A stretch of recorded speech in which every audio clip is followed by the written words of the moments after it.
जय हिंद दोस्तों। स्वागत है आप सभी का आपके अपने परिवार जीएस फोकस फैमिली में।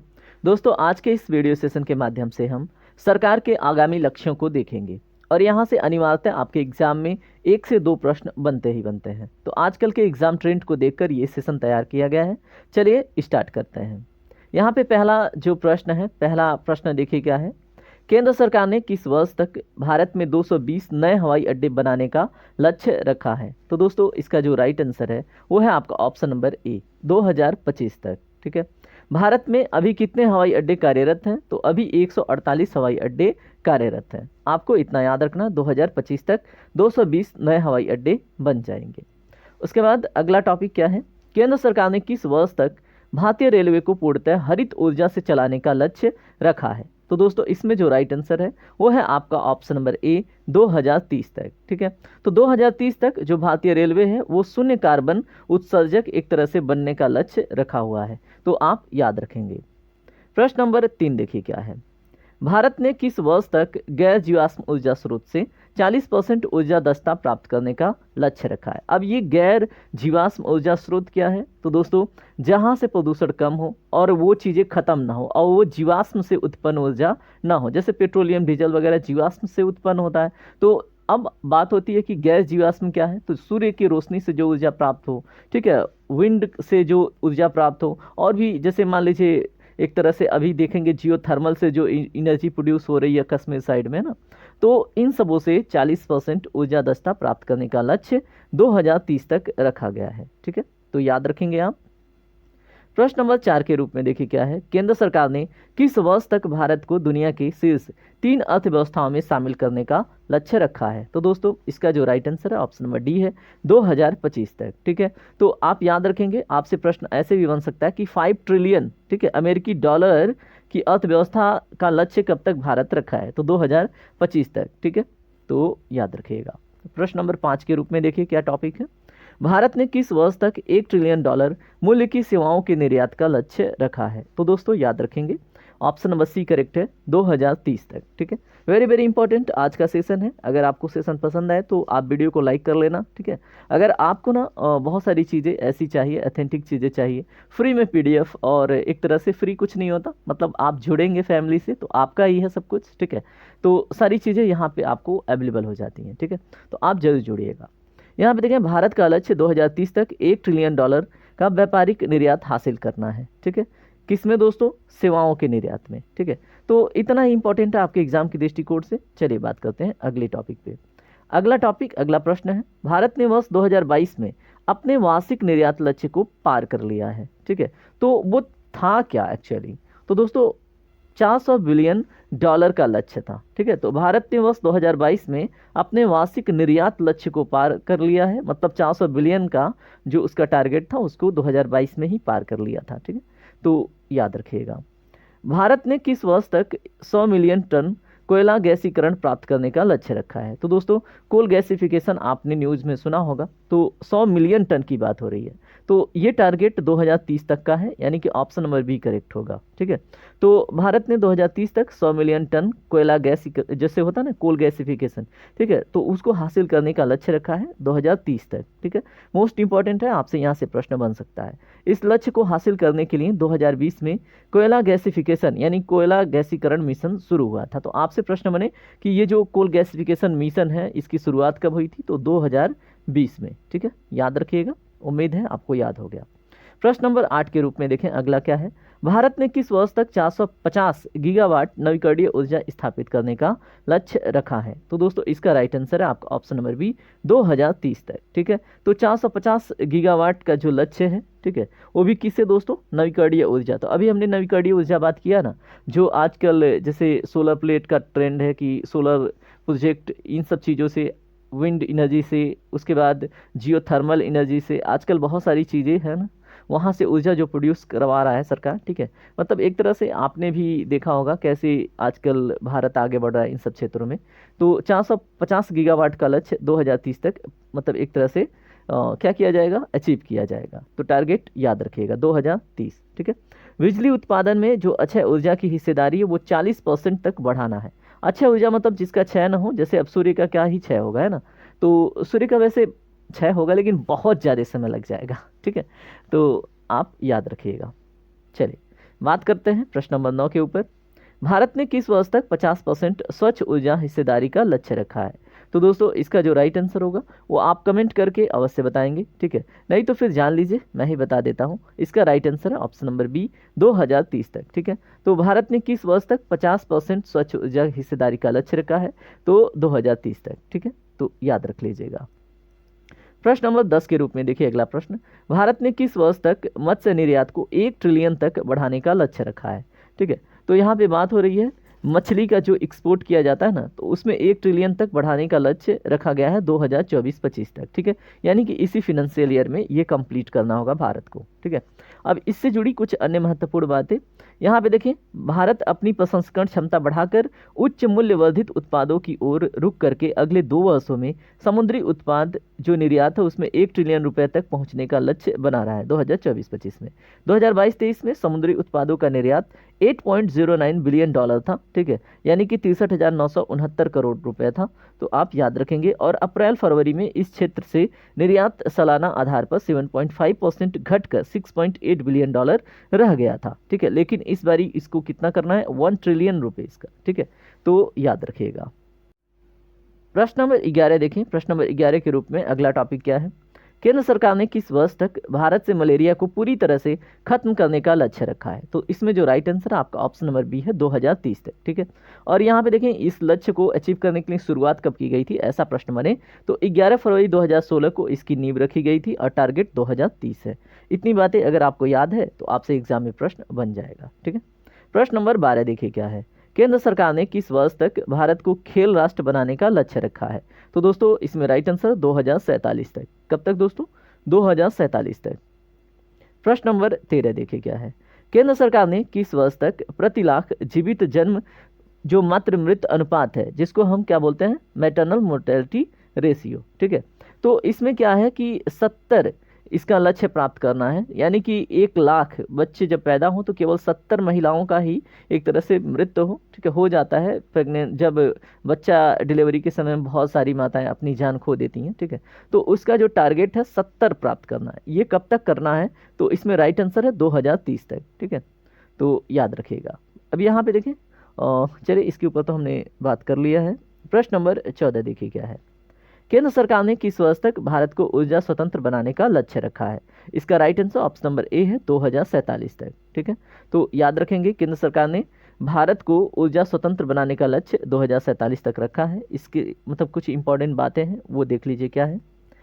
यह लक्ष्य सरकार के आत्मनिर्भर भारत कार्यक्रम का एक हिस्सा है। आपसे ये भी प्रश्न बन सकता है, जिसमें 2000 अगर बात करें 70 तक शुद्ध शून्य उत्सर्जन प्राप्त करने का लक्ष्य भी शामिल है। ठीक है, तो शुद्ध शून्य उत्सर्जन प्राप्त करने का लक्ष्य आत्मनिर्भर भारत के स्कीम में ही शामिल है। कब तक? 2070 तक। ठीक है, लेकिन यहाँ पे बात हो रही है भारत को ऊर्जा स्वतंत्र, तो ये 2047 तक। ठीक है, तो भारत के ऊर्जा स्वतंत्रता लक्ष्यों में क्या क्या शामिल है? इसमें जो नवीकरणीय ऊर्जा है, ठीक है, जिसको रिन्यूएबल एनर्जी कहते हैं, 2030 तक स्थापित नवीकरणीय ऊर्जा का क्षमता 190 गीगावाट से बढ़ाकर 500 गीगावाट करना है और नवीकरणीय बिजली उत्पादन के अनुपात को 50% तक बढ़ाना है। ठीक है, तो याद रखिएगा। अब ग्रीन हाइड्रोजन एक नीति भी जारी हुई है, उत्तर प्रदेश ने विशेषकर जारी किया है। लेकिन यहाँ पे देखें ग्रीन हाइड्रोजन, भारी औद्योगिक उत्पादन को ग्रीन हाइड्रोजन की ओर ले जाना, इलेक्ट्रिक वाहन 2035 तक लगभग सभी वाहनों की बिक्री इलेक्ट्रिक में बदल देना है। ठीक है, तो याद रखेंगे। अगला प्रश्न क्या है? केंद्र सरकार ने किस वर्ष तक भारतीय अर्थव्यवस्था को 5 ट्रिलियन डॉलर की अर्थव्यवस्था बनाने का लक्ष्य रखा है? ये प्रश्न आपसे रिपीट हो गया। तो दोस्तों 2024-25 का सत्र। ठीक है, कितना? 5 ट्रिलियन डॉलर की अर्थव्यवस्था का लक्ष्य। चलिए बात करते हैं अगले टॉपिक पे। केंद्र सरकार ने किस वर्ष तक दूध प्रसंस्करण क्षमता दोगुनी करने का लक्ष्य रखा है? इसका राइट आंसर है ऑप्शन नंबर डी, 2025 तक। ठीक है, तो दूध प्रसंस्करण क्षमता दोगुनी करने का लक्ष्य 2025 तक है। किसका? केंद्र सरकार का। तो इससे जुड़ी कुछ महत्वपूर्ण बातें हैं, उसको भी आप देख के जाएंगे। यहाँ पे देखिए प्रश्न नंबर 17 में क्या है। केंद्र सरकार ने किस वर्ष तक देश की सड़कों पर चलने वाले वाहनों से 30% इलेक्ट्रिक वाहन चलाने का लक्ष्य रखा है? तो दोस्तों इसका जो राइट आंसर है ऑप्शन नंबर सी है, 2030 तक। ठीक है, तो आप देखेंगे मैक्सिमम लक्ष्य 2030 तक ही रखे गए हैं। ठीक है, तो यहाँ पे देखिए राष्ट्रीय सरकार की सड़क परिवहन एवं राजमार्ग मंत्रालय ने मतलब इसके बाद जो इलेक्ट्रिक व्हीकल 2030 तक क्या करना है, इसको 30% इलेक्ट्रिक वाहन चलाने का लक्ष्य रखा है। ठीक है, जिसके अनुसार क्या है 2030 तक नौ पंजीकृत निजी कारों से 30% बसों में और 40% वाणिज्यिक कारों में से 70% तथा दो पहिया और तीन पहिया जो वाहन हैं 80% इलेक्ट्रिक हो जाएंगे। ठीक है, तो ये टारगेट, आपको इतना सब कुछ याद नहीं रखना, बस इतना याद रखिएगा कि केंद्र सरकार किस वर्ष तक देश की सड़कों पर चलने वाले वाहनों से 30% इलेक्ट्रिक वाहन का लक्ष्य रखा है। तो दोस्तों 2030 तक। ठीक है, चलिए बात करते हैं अगले प्रश्न पे। भारत ने किस वर्ष तक कार्बन उत्सर्जन को 1 बिलियन टन कम करने का लक्ष्य रखा है? तो दोस्तों 1 बिलियन टन कार्बन उत्सर्जन कम करेगा कब तक? 2030 तक। ठीक है, प्रश्न नंबर 19 देखिए क्या है। प्रश्न नंबर 18 हमने देख लिया जी। प्रश्न नंबर 19 देखिए क्या है। भारत ने किस वर्ष तक HIV एड्स को पूरी तरह खत्म करने का लक्ष्य रखा है? तो इसका right answer option number C है, 2030 तक। प्रश्न नंबर 19 के बारे में देखिए हमने बात कर ली है, और HIV का फुल फॉर्म, एड्स का फुल फॉर्म आपसे उम्मीद करता हूँ आपको पता होगा। नहीं पता है तो आप याद रखेंगे, HIV का फुल फॉर्म होता है human immunodeficiency virus. AIDS का फुल फॉर्म क्या होता है? Acquired immunodeficiency syndrome. ठीक है, चलिए प्रश्न नंबर 20 देखिए क्या है। केंद्र सरकार ने किस वर्ष तक भारत को टीबी मुक्त देश बनाने का लक्ष्य रखा है? दोस्तों 2025 तक भारत टीबी मुक्त हो जाएगा। ठीक है, अब यहाँ पे देख लें इसके बारे में थोड़ा सा। राष्ट्रीय क्षय रोग उन्मूलन, जिसको टीबी कहते हैं, ठीक है, ये एनटीईपी इस लक्ष्य को प्राप्त करने के लिए सरकारी एक पहल है। ठीक है, तो राष्ट्रीय क्षय रोग उन्मूलन जो कार्यक्रम है ये क्या करना है? सरकार की एक पहल है, और इसके बारे में आपको याद रखना है। और ये जो पहल है ये राष्ट्रीय स्वास्थ्य मिशन का एक प्रमुख घटक है। ठीक है, प्रश्न नंबर 21 देखें। भारत ने किस वर्ष तक हाइड्रोफ्लोरोकार्बन के उपयोग को 80% तक कम करने का लक्ष्य रखा है? तो दोस्तों हाइड्रोफ्लोरोकार्बन ये 80% कम करने का लक्ष्य 2047 तक रखा गया है। ठीक है, तो जिसको हम क्या बोलते हैं? HFC। ठीक है, और आपको पता है ओजोन डिप्लीशन में इसका महत्वपूर्ण रोल होता है, तो आप याद रखेंगे। मॉन्ट्रियल प्रोटोकॉल में जो किगाली संशोधन हुआ है, ठीक है, तो किगाली संशोधन का उद्देश्य हाइड्रोफ्लोरोकार्बन के उत्पादन और खपत में कटौती करके चरणबद्ध तरीके से इनका उपयोग कम करना है। ठीक है, तो याद रखेंगे। प्रश्न नंबर 22 देखें। केंद्र सरकार ने किस वर्ष तक भारतीय रेलवे द्वारा खाली भूमि पर 20 गीगावाट सौर संयंत्र स्थापित करने का लक्ष्य रखा है? ठीक है, तो भारतीय रेलवे द्वारा खाली भूमि पर, ठीक है, तो 20 गीगावाट सौर संयंत्र स्थापित करने का लक्ष्य 2030 तक रखा गया है। ठीक है, किसके द्वारा? भारतीय रेलवे द्वारा। यहाँ पे चलिए इसके बारे में हम बात कर लेते हैं। भारतीय रेलवे की जो ग्रीन मोड ट्रांसपोर्टेशन और शुद्ध शून्य कार्बन की उत्सर्जन रेलवे जो योजना, उसी के अंतर्गत ये भी है। ठीक है, तो याद रखिएगा।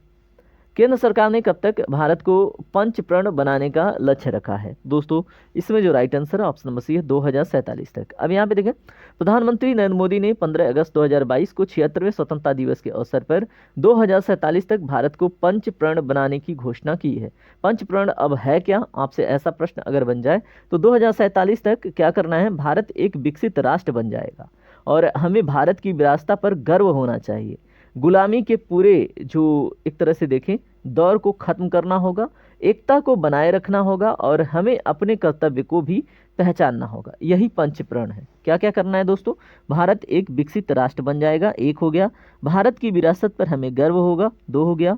और गुलामी के पूरे दौर को खत्म करना होगा, तीन हो गया। एकता को बनाए रखना होगा, चार हो गया। और हमें अपने कर्तव्य का भी पहचान होगा। तो ये पंचप्रण है। ठीक है, तो याद रखिएगा। प्रश्न नंबर 24 देखें क्या है। भारत ने किस वर्ष तक अर्थव्यवस्था की कार्बन तीव्रता 45% से कम करने का लक्ष्य रखा है? इसका right answer option number B है, 2030 तक। ठीक है, प्रश्न नंबर 25, भारत ने किस वर्ष तक नेट जीरो कार्बन तटस्थता का लक्ष्य रखा है? तो दोस्तों ये है 2070 तक। ये हमने अभी एक्सप्लेनेशन में देखा था। ठीक है, तो याद रखेंगे कार्बन जो तटस्थता है उसको प्राप्त करने का लक्ष्य 2070 तक है। ठीक है, अब इसी में देख लें थोड़ा सा कुछ महत्वपूर्ण बात है। प्रधानमंत्री नरेंद्र मोदी ने 2021 में COP26 में इस लक्ष्य की घोषणा की थी। तो आपसे ये भी प्रश्न बन सकता है कि भारत का जो कार्बन तटस्थता का लक्ष्य है 2070 तक, इसकी घोषणा कब किसने की थी? तो प्रधानमंत्री नरेंद्र मोदी ने, जो 2021 का COP26 हुआ था उसमें उन्होंने घोषणा करी थी इस बात की। ठीक है, तो याद रखिएगा। प्रश्न नंबर 26 देखिए, भारत ने किस वर्ष तक 500 गीगावाट नवीकरणीय ऊर्जा प्राप्त करने का लक्ष्य रखा है? उम्मीद करूंगा इसका आंसर आपको पता है, 2030 तक। ठीक है, तो याद रखिएगा, पहले 450 गीगावाट था और अब कितना कर दिया है, 500 गीगावाट। तो ये आपको याद रखना है। ठीक है, तो चलिए बात करते हैं अगले टॉपिक पे। भारत ने किस वर्ष तक पेट्रोल में एथेनॉल 20% तक तय करने का लक्ष्य रखा है? तो इसका राइट आंसर क्या होगा? तो दोस्तों इसमें जो right answer option number D है, यानी 2025 तक। ठीक है, तो भारत ने पेट्रोल में 20% एथेनॉल मिश्रण प्राप्त करने की लक्ष्य तिथि को 5 वर्ष आगे बढ़ा दिया है। ठीक है, तो याद रखेंगे ये इसका टारगेट कब तक था, तो 2020 तक, लेकिन अब ये कितना 2025 तक कर दिया गया है। ठीक है, अब वर्तमान में पेट्रोल में लगभग 8.5% इथेनॉल मिलाया जाता है, जबकि 2014 में ये 1 से 1.5% ही था। ठीक है, भारत दुनिया का तीसरा सबसे बड़ा तेल आयातक है, जो अपनी 85% से अधिक मांग पूरी करने के लिए विदेशी आपूर्तिकर्ताओं पर निर्भर करता है। ठीक है, तो 85% की डिपेंडेंसी हमें ख़त्म करनी है। ठीक है, तो याद रखेंगे। चलिए प्रश्न नंबर 28 देखिए क्या है। भारत ने 2030 से पहले किस देश के साथ 50 बिलियन डॉलर का द्विपक्षीय व्यापार स्थापित करने का लक्ष्य रखा है? तो दोस्तों 50 बिलियन डॉलर का द्विपक्षीय व्यापार की बात हो रही है, तो ये रखा गया साउथ कोरिया के साथ। ठीक है, तो याद रखेंगे कब तक, 2030 तक 50 बिलियन डॉलर का द्विपक्षीय व्यापार। ठीक है, प्रश्न नंबर 29 देखिए क्या है। किस देश ने अगले 5 वर्ष में भारत से 3.2 लाख करोड़ रुपए का निवेश करने का लक्ष्य रखा है? कहाँ पे, भारत में। ठीक है, तो ये कौन सा देश है, तो जापान है। जापान क्या करेगा, 5 वर्षों में, अगले 5 वर्षों में 3.2 लाख करोड़ का क्या करेगा, निवेश करेगा जापान। कहाँ पे, भारत में। प्रश्न नंबर 30 के रूप में देखें, भारत का लक्ष्य किस वर्ष तक भारतीय अंतरिक्ष स्टेशन स्थापित करना है? ये मोस्ट इंपॉर्टेंट है, ऑप्शन नंबर डी करेक्ट होगा, वर्ष 2035 तक। ठीक है, चलिए इसके ऊपर तो हमने बात कर लिया है। प्रश्न नंबर 31 देखिए क्या है। भारत ने किस वर्ष तक चंद्रमा पर पहला व्यक्ति भेजने का योजना बनाया है? तो दोस्तों ये राइट आंसर है 2040 तक। ठीक है, तो 2040 तक भारत क्या करेगा, चंद्रमा पर पहला व्यक्ति भेजने का उसका योजना है। ठीक है, अब इसी से जुड़ी कुछ महत्वपूर्ण बातें और भी हैं, जैसे अगर आप बात करें, भारत की योजना 2040 तक चंद्रमा पर पहला अंतरिक्ष यात्री भेजना है। भारतीय अंतरिक्ष अनुसंधान संगठन की बात करें तो इस मिशन के लिए आवश्यक जो टेक्नोलॉजी है उसका विकास ये कर रहा है, जिससे क्या होगा, मानव रेटेड प्रक्षेपण यान, एक कक्षीय मॉड्यूल और जीवन रक्षक प्रणाली उसमें शामिल होगी। ठीक है, तो आप याद रखेंगे, आपको टारगेट याद रखना है 2040 तक। प्रश्न नंबर 32 देखें, भारत का डीजल में 5% बायोडीजल मिलाने का लक्ष्य क्या है? तो दोस्तों ये लक्ष्य है 2030 तक। ठीक है, तो याद रखेंगे, वैसे आपने देखा मैक्सिमम जो टारगेट है 2030 तक ही रखा गया है। ठीक है, तो आपको सबको सेपरेट करके रखना है और एक दो बारी आप रिवाइज कर लेंगे ना, तो सारी चीज़ें आपके दिमाग में रहेंगी।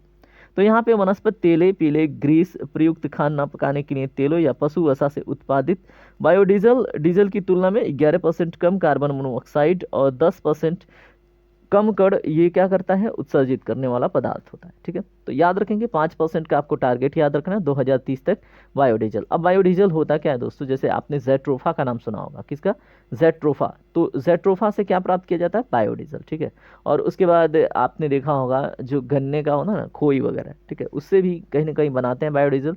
और जो आजकल जैसे मान लीजिए किसी तेल को बार बार उसमें पकौड़ियाँ तलते रहिए लगातार, तो वो भी बायोडीजल का ही रूप ले लेता है। ठीक है, और जिसमें सबसे बेस्ट क्या है, जेट्रोफा। मक्का वगैरह भी इसमें प्रयोग किए जाते हैं, तो आप याद रखिएगा। मुंबई किस वर्ष तक शुद्ध कार्बन उत्सर्जन का लक्ष्य प्राप्त कर लेगा? तो दोस्तों शुद्ध शून्य कार्बन मुंबई कब तक लक्ष्य प्राप्त करेगा, 2050 तक। ठीक है, तो ये मुंबई का टारगेट है विशेषकर। उसके बाद अगर हम बात करें भारत का किस वर्ष तक मलेरिया उन्मूलन का लक्ष्य है, तो देखिए ये प्रश्न आपसे रिपीट हो गया, तो ये 2030 तक। ठीक है, तो भारत 2030 तक मलेरिया मुक्त हो जाएगा, 2027 तक मलेरिया मुक्त बनाना और 2030 तक इसे पूरी तरह से खत्म करने का लक्ष्य है। ठीक है, तो याद रखिएगा मलेरिया का कारण क्या होता है, तो दोस्तों इसमें प्लाज्मोडियम एक परजीवी होता है, जिसकी वजह से क्या होता है, मलेरिया नाम की बीमारी फैलती है। और इस जो प्लाज्मोडियम परजीवी है, इसका वाहक कौन होता है, मच्छर होता है। ठीक है, तो विश्व मलेरिया दिवस भी किस डेट को मनाया जाता है, 25 अप्रैल को। ये भी प्रश्न पूछा गया है, तो याद है। ठीक है, प्रश्न नंबर 35 देखें आप, भारत किस वर्ष तक विश्व की तीसरी सबसे बड़ी अर्थव्यवस्था बन जाएगा? तो दोस्तों इसका जो right answer option number A है, 2030 तक। ठीक है, वर्तमान में भारत की 5वीं सबसे बड़ी अर्थव्यवस्था है। ठीक है, वर्तमान भारत विश्व में, दुनिया में 5वीं सबसे बड़ी अर्थव्यवस्था है। शीर्ष 4 सबसे बड़े अर्थव्यवस्था कौन कौन है, तो अमेरिका, चीन, जापान और जर्मनी, ठीक है। तो जर्मनी को पीछे छोड़ेगा, है ना। और वर्तमान में जो परचेजिंग पावर पैरिटी के मामले में तीसरे सबसे बड़े अर्थव्यवस्था के रूप में भारत अभी भी बना हुआ है, ठीक है। तो याद रखेंगे परचेजिंग पावर पैरिटी क्या होता है, अगर आपको ना पता हो तो मैं आपको बता दूं। जैसे कम से कम पैसे में, ठीक है, और अच्छा जीवन, ठीक है, और उसी को बोलते हैं परचेजिंग पावर पैरिटी के हिसाब से अपने जीडीपी का गणना करना। तो उसमें क्या होता है, भारत तीसरे स्थान पे आता है, ठीक है। चलिए प्रश्न नंबर 36 देखिए क्या है। भारत सार्वजनिक स्वास्थ्य समस्या के रूप में सिकल सेल एनीमिया का खात्मा कब तक करेगा। तो दोस्तों इसका right answer option number C है, 2047 तक, ठीक है। तो 2047 तक भारत क्या करेगा, सिकल सेल एनीमिया का खात्मा करेगा, ठीक है। और सिकल सेल एनीमिया जो है ये वंशानुगत रोग है, याद रखेंगे। विकारों का समूह जिसके कारण जो लाल रक्त है, लाल रक्त कोशिकाएं वो विकृत हो जाती हैं और टूटने लगती हैं, यही है सिकल सेल एनीमिया। प्रश्न नंबर 37 देखें, भारत किस वर्ष तक कुष्ठ रोग को खत्म कर देगा। तो दोस्तों राइट आंसर है इसका ऑप्शन नंबर सी, 2027 तक। कुष्ठ रोग बोले तो लेप्रोसी, ठीक है। तो याद रखेंगे आप कब तक का लक्ष्य है, 2027 तक का। तो इसके बारे में थोड़ा सा जान लें। जैसे कुष्ठ रोग में हैंसन रोग भी इनको कहा जाता है। इनके बारे में अगर बात करें तो माइकोबैक्टीरियम लेप्री नामक जीवाणु के संक्रमण से ये फैलता है। किसके, माइकोबैक्टीरियम लेप्री, ठीक है। लेप्री से ही लेप्रोसी वर्ड बना हुआ है, तो आप याद रखेंगे। उसके बाद मुख्य रूप से त्वचा, आँख, नाक और जो परिधीय तंत्रिका है, ठीक है, उसको प्रभावित करता है ये कुष्ठ रोग, ठीक है। और ये जो बैक्टीरिया है माइकोबैक्टीरिया लेप्री, ठीक है। और कुष्ठ रोग दिवस 30 जनवरी को मनाया जाता है, ठीक है। तो कुष्ठ रोग दिवस से आपको जागरूक करना 30 जनवरी को सेलिब्रेट किया जाता है। भारत की स्वास्थ्य तक जो लिम्फेटिक फाइलेरियासिस है, ठीक है, क्या है दोस्तों, लिम्फेटिक फाइलेरियासिस, इसको खत्म कर देगा। तो भारत कब तक करेगा खत्म इसको, 2027 तक, याद रखेंगे। और ये कैसे फैलता है, संक्रमित मच्छरों के द्वारा। लिम्फ नोड्स और जो लिम्फ वाहिकाओं को ये प्रभावित करता है। राष्ट्रीय फाइलेरिया दिवस 11 नवंबर को मनाया जाता है। किस डेट को, 11 नवंबर को, याद रखिएगा। प्रश्न नंबर 39 देखिए, भारत किस वर्ष तक रेबीज को खत्म कर देगा। तो दोस्तों right answer option number B, 2030 तक भारत रेबीज को खत्म कर देगा, ठीक है। संक्रमित जानवरों की लाश से मतलब ये लोगों में फैल जाता है और ये जानलेवा एक वायरस होता है, ठीक है। रेबीज आमतौर पर किसी जानवर को काटने से फैलता है, उदाहरण के लिए जो आवारा कुत्ते होते हैं, ठीक है, उनकी वजह से। प्रश्न नंबर 40 और आज का ये लास्ट टॉपिक है, भारत किस वर्ष तक सभी गांवों में फाइबर ऑप्टिकल कनेक्टिविटी प्रदान करेगा। तो दोस्तों इसका right answer option number B है, 2025 तक, ठीक है। तो अभी तक जितने भारत सरकार के महत्वपूर्ण टारगेट हैं आपने देख लिया है, और उम्मीद करूंगा कि ये सेशन आपको पसंद आया होगा और आपके लिए काफ़ी हेल्पफुल रहेगा एग्जाम में। तो आप सेशन को लाइक शेयर जरूर कीजिएगा और नए हैं तो फैमिली का पार्ट अवश्य बनिएगा। मिलते हैं अगले सेशन में, तब तक के लिए अपना ख्याल रखें। जय हिंद, जय भारत, आपका दिन शुभ हो।